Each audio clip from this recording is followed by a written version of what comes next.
Powers of negative numbers.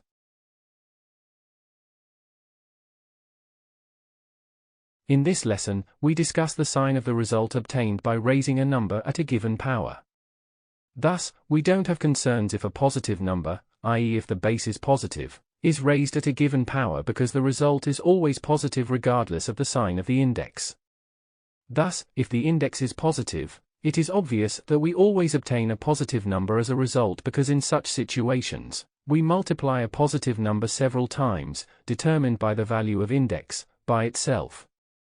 However, if a negative number is raised at a given power, we must be very careful about the sign of the final result because from the table of sign rules provided in tutorial 6.2, it is clear that, if a negative number is raised at an even power, the index is an even number, the result is positive, and when a negative number is raised at an odd power, the index is an odd number, the result is negative.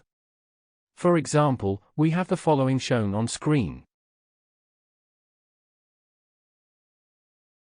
This is because we have the following shown on screen. On the other hand, we have the following shown on screen.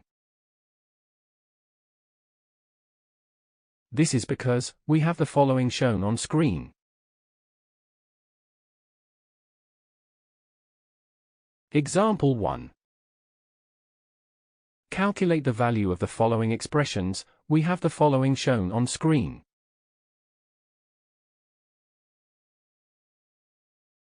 Solution 1.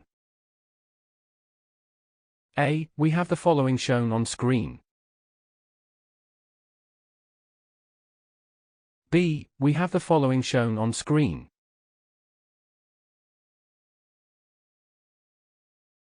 Putting all together. Now, let's see a couple of examples where all the previous properties of indices can be applied. Example 2. Simplify the value of the following algebraic expressions. We have the following shown on screen.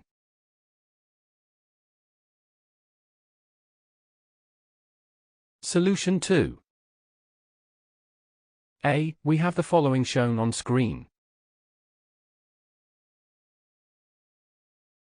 B. We have the following shown on screen. That is all for lesson 7.1.4, and the end of tutorial 7.1. To continue this chapter, please watch 7.2, Introduction to Roots. Thank you for watching. Make sure to like and subscribe to keep up to date with new videos.